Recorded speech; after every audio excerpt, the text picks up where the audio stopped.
नमस्कार मित्रांनो, वॉरियर शेतकरी या यूट्यूब चॅनलमध्ये आपलं सहर्ष स्वागत.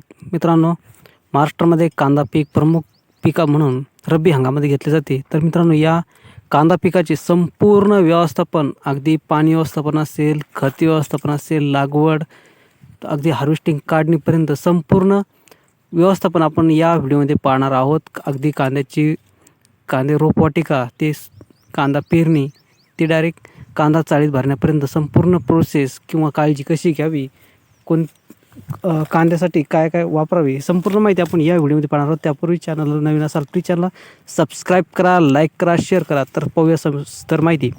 मित्रांनो, कांदा पिकामध्ये कांद्याच्या सुरुवातीला स्टेजमध्ये म्हणजेच लागवडीच्या वेळेस आपण दोन पद्धतीने कांद्याची लागवड करतो. एक तर पेरणी करून किंवा कांद्याची वाफा पद्धतीने लागवड करतो. तर की काही शेतकरी ठिबकवर सुद्धा वरमावर कांदा लागवड करतात. तर मित्रांनो, ही लागवड करत असताना आपल्याला यामध्ये खत मात्रा, पहिला खताचा डोस घेणंसुद्धा महत्त्वाचा असतो. बेसल डोस घेणं यामध्ये खूप महत्त्वाचं आहे. तर मित्रांनो, या बेसल डोसमध्ये आपल्याला एक बॅग, प्रति एकरी एक बॅग सिंगल सुपर फॉस्फेट, एक बॅग आपला DAP प्लस एक बॅग आपल्याला यामध्ये पोटॅशची मात्रा देणं आवश्यक आहे.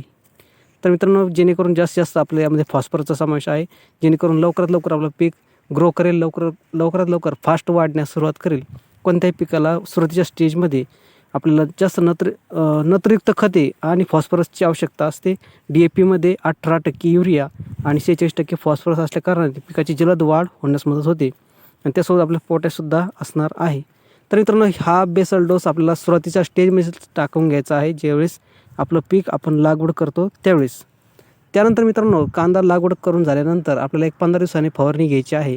19-19-19 या विद्रव्य खतासोबत आपल्याला एक बुरशीनाशक, साफ आणि एक टॉनिक यामध्ये समावेश करायचा आहे. 15 ते 20 दिवसाला आपल्याला लागवड केल्यानंतर पहिली फवारणी घ्यायची आहे. त्यानंतर मित्रांनो, कांदा लागवड होऊन 15-20 दिवस झाले आहेत. त्यानंतर आपल्याला दुसरे पाणी देणं आवश्यक आहे. पाणी दिल्याच्यानंतर मित्रांनो, आपल्याला यामध्ये तणनाशकचा फवारा मारून घेणं आवश्यक आहे किंवा खुरपणी करणं आवश्यक असते, जेणेकरून कांद्यामधील तणामुळे आपल्या पिकातील जे काही पात आहे त्यामध्ये थ्रिप्स येण्याची शक्यता असते. त्यामुळे खुरपणी असो किंवा तणनाशक असणे, हे दोन्ही आपल्याला यामध्ये करून घेणं आवश्यक आहे, जेणेकरून गवताचा नायनाट होईल आणि आपल्या पिकाची कोणतेही नुकसान होणार नाही. मित्रांनो, पाणी दिल्यानंतर, खुरपणी केल्यानंतर किंवा तणनाशक मारल्यानंतर आपल्याला एक साधारणतः 40 ते 45 दिवसाला आपला दुसरा खताचा डोस देणं यामध्ये समावेश महत्त्वाचा आहे. दुसऱ्या डोसावर आपल्याला संपूर्ण कांद्याचे साईज होणं, कलर होणं, वाढ होणं हे संपूर्ण यावर अवलंबून असतं. त्यामुळे दुसरा खताचा डोस हा अत्यंत महत्त्वाचा आहे कांदा पिकामध्ये. मित्रांनो, आपलं कांदा पीक लागवड करून साधारणतः एक 40 ते 45 दिवस झाले असतील, तर अशा वेळेस आपल्याला या डोसाचा समावेश करायचा आहे खताच्या. यामध्ये मित्रांनो, आपल्याला यावेळेस जास्तीत जास्त फॉस्फरस आणि कमी मात्रामध्ये युरिया असलेले खत यामध्ये समावेश करायचा आहे. कारण मित्रांनो, ज्यावेळेस कांदा पोसण्यास सुरुवात होते त्यावेळेस युरियाची जास्त आवश्यकता नसते, तर आपल्याला जास्तीत जास्त फॉस्फरसची आवश्यकता असते. त्यामुळे दुसऱ्या खताच्या डोसामध्ये आपल्याला फॉस्फरसयुक्त खते म्हणजे 10-26-26 असेल किंवा 12-32-16 असेल किंवा 9-24-24 असेल, या खतांचा समावेश करायचा आहे या दुसऱ्या डोसामध्ये. यासोबत प्रति एक बॅग पोटॅशचा सुद्धा समावेश करायचा आहे. मित्रांनो, यासोबत आपल्याला प्लॅन्टो किंवा पॉवररत्न किंवा इतर सूक्ष्म अन्नद्रव्य असलेले घटकांचा सुद्धा एक किट यामध्ये समावेश करायचा आहे. प्रति बॅग 25 किलोची एक किट मिळते. प्रति 1 एकरासाठी आपल्या यामध्ये समावेश करायचा आहे. आणि मित्रांनो, यासोबत आपल्या एक पोटॅशची सुद्धा बॅग वापरायची आहे. अशा पद्धतीने एक बॅग 12-16 किंवा 10-26 असेल, दोन बॅग 10-26, एक बॅग पोटॅश, एक बॅग आपले मायक्रोन्यूट्रियंट्स, या सर्वांचा एकत्रित समावेश करून आपल्या यामध्ये द्यायचा आहे. अशा पद्धतीने मित्रांनो, आपला दुसरा खताचा डोस यामध्ये देणं महत्त्वाचं आहे. दुसरा खताचा डोस आपण साधारण 40-45 दिवसानंतर दिल्यानंतर आपल्याला यानंतर एक फवारणी घ्यायची आहे. मित्रांनो, एक चांगल्या दर्जाचं बुरशीनाशक, एक टॉनिक आणि मित्रांनो, यासोबत आपल्याला जे काही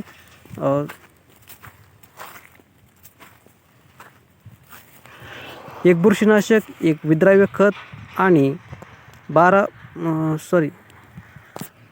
मित्रांनो, यामध्ये आपल्याला एक चांगल्या दर्जाचं टॉनिक, एक चांगल्या दर्जाचं एक बुरशीनाशक आणि कीटकनाशक या तिन्हीचा समावेश करून एक साधारण 50 ते 55 दिवसाला एक फवारणी आपल्या यामध्ये घ्यायची आहे, जेणेकरून कांद्यावर थ्रिप्स असेल, तुडतुडे असेल किंवा कांद्याची जी काही शेंडे करपण्याची अवस्था असते तर ते नायनाट होण्यासाठी आपल्याला ही खताचा फवारणी घेणं महत्त्वाचं आहे. तर मित्रांनो, ही फवारणी घेतल्यानंतर आपल्याला साधारणतः 70 ते 80 दिवसाला आपली दुसरी एक फवारणी घ्यायची आहे. यामध्ये आपल्याला जे काही विद्राव्य खत आहे 05234 याचासुद्धा समावेश करायचा आहे. मित्रांनो, 05234चा फवारणी केल्यामुळे कांद्याची जी काही पोसण्याची अवस्था असते तर ती कांदे पोसण्यासाठी मदत होते. कांद्याची जाडी साईज एक नंबर होण्यासाठी हे विद्राव्य खत खूप महत्त्वाचं आहे. आणि यासोबत आपल्याला एक बुरशीनाशक आणि एक चांगलं दर्जाचं कीटकनाशकसुद्धा यामध्ये घ्यायचं आहे. मित्रांनो, एक 80 दिवसाच्या फवारणी झाल्यानंतर आपल्याला एक शेवटची कांदा फवारणी करायची आहे. ती म्हणजे 90 दिवस झाल्यानंतर साधारणतः 90 ते 95 दिवसाला आपल्याला एक शेवटची फवारणी घ्यायची आहे, ज्यामध्ये आपल्याला 050 आणि बोरॉन या 2 घटकांचा समावेश करायचा आहे, जेणेकरून कांदा पिकाची चकाकी, कलर्स आणि साईज होण्यासाठी मदत होणार आहे. कांद्याच्या पातीतला संपूर्ण रस या कांद्याच्या कंदमध्ये उतरणार आहे आणि आपला कांदा एक नंबर साईज होण्यास मदत होणार आहे.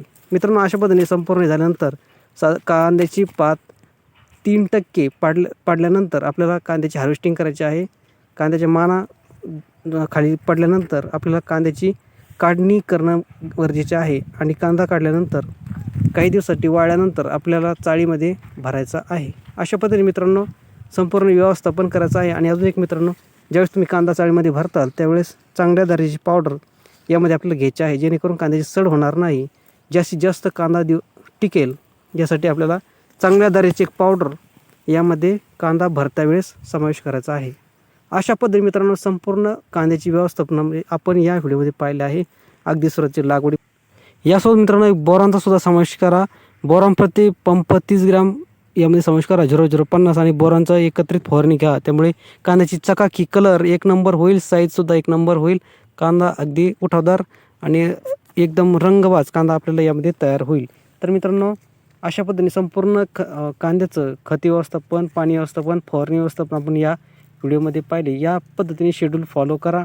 जास्तीत जास्त उत्पन्न कांद्याचं नक्कीच मिळू शकते. दरवर्षी मी याच पद्धतीने कांद्याची संपूर्ण व्यवस्थापन करतो. संपूर्ण कांद्याची जे काही कांदा पीक याच पद्धतीने घेतो. जास्तीत जास्त उत्पन्न मिळवण्याचा प्रयत्न मी करतो. तर मित्रांनो, तुम्हीसुद्धा हीच पद्धत एकदा वापरून पहा. कांद्याची क्वालिटी, साईज आणि पिकात नक्कीच उत्पन्न आपल्याला वाढलेलं दिसून येईल. व्हिडिओ आवडला असेल तर प्लीज चॅनलला सबस्क्राईब करा, लाईक करा, शेअर करा. धन्यवाद.